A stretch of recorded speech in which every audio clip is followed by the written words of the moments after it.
রহস্যজনক আওয়াজ ঘিরে চাঞ্চল্য এলাকায়। ঘটনাটি জামালপুর থানার অন্তর্গত জৌগ্রাম রেউরা গোপালপুর খামারপাড়া এলাকায়। স্থানীয় মানুষজন হঠাৎই রহস্যজনক আওয়াজ শুনতে পান। তারপরেই তারা লক্ষ্য করেন একটি গাছের তলায় গর্ত থেকে রহস্যজনক আওয়াজ বের হচ্ছে। এরপরই তারা দেখেন সেখান থেকে জলের ওপর থেকে কোনো গ্যাস অথবা হাওয়া বের হচ্ছে, আর তারপরেই হচ্ছে আওয়াজ। আমাদের এখানে বিগত কয়েকদিন ধরে এরকম আওয়াজটা হচ্ছে, আর দুদিন হলে একটা ব্যাপারটা ছিল, বিগত এক সপ্তাহ ধরে প্রায় হয়ে যাচ্ছে, কন্টিনিউ হয়ে যাচ্ছে। কিরকম আওয়াজ? আওয়াজটা মানে সেই জলের নিচে থেকে ফুঁ দিলে যেমন আওয়াজটা, সেই টাইপের আওয়াজ। বেশ জোরেই তো আওয়াজটা হচ্ছে। হ্যাঁ, জোরে রাস্তার দূর থেকেই শোনা যাচ্ছে, মোটামুটি 100 মিটার দূর থেকে শোনা যাচ্ছে আওয়াজটা। কতদিন ধরে হচ্ছে?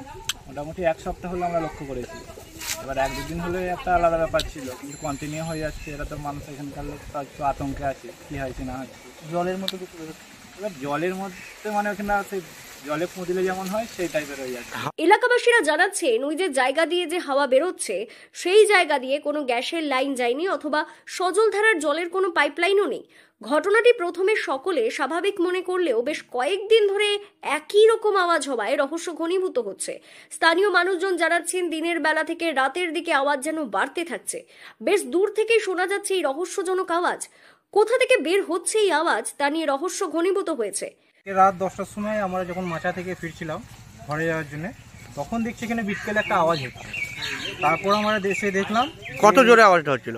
বিটকেল আওয়াজ মানে কত জোরে, মোটামুটি জোরে, বিশাল জোরে, মানে ওই মাচা থেকে আমরা শুনতে পাচ্ছিলাম যে আওয়াজটা এখানে হচ্ছে। 200 দূর থেকে শোনা যাচ্ছে। তারপর আমরা এখানে এসে দেখলাম যে একটা গর্ত থেকে জল ফোয়ারার মতন হালকা হালকা উঠছে। তারপর আওয়াজটা বন্ধ হয়ে গেল কিছুক্ষণ পর। তারপর আমরা চলে গেলাম, যে তারপর সকালে আপনাদের খবর দিলাম, আপনারা তারপরে এসেছে। আসার পর এখন আপনার বিষয়টা নিয়ে একটু কি আতঙ্ক রয়েছে? আতঙ্ক তো মানে আওয়াজটা কিসের জন্য এটা আমরা বুঝতে পারছি। দীর্ঘদিন মানে 1 সপ্তাহ 10 দিন তো হবেই।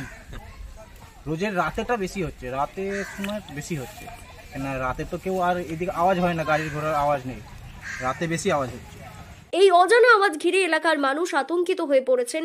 দূর দূরান্ত থেকে মানুষ দেখতে আসছেন। স্থানীয় মানুষজন আগুন লাগিয়ে দেখতে যান সেখানে কোনো বিষাক্ত গ্যাস বেরোচ্ছে কিনা। কিন্তু এই জায়গায় যেখান থেকে আওয়াজটি হচ্ছে সেখানে আগুন নিয়ে যাওয়ার পর আগুনের তীব্রতা বেড়ে যাচ্ছে। সকাল থেকে উৎসুক মানুষ ভিড় জমাতে শুরু করেছেন এলাকায়। পুলিশ প্রশাসনকে খবর দেবে বলেও জানিয়েছেন। গোটা ঘটনায় চাঞ্চল্য ছড়িয়েছে ওই এলাকায়।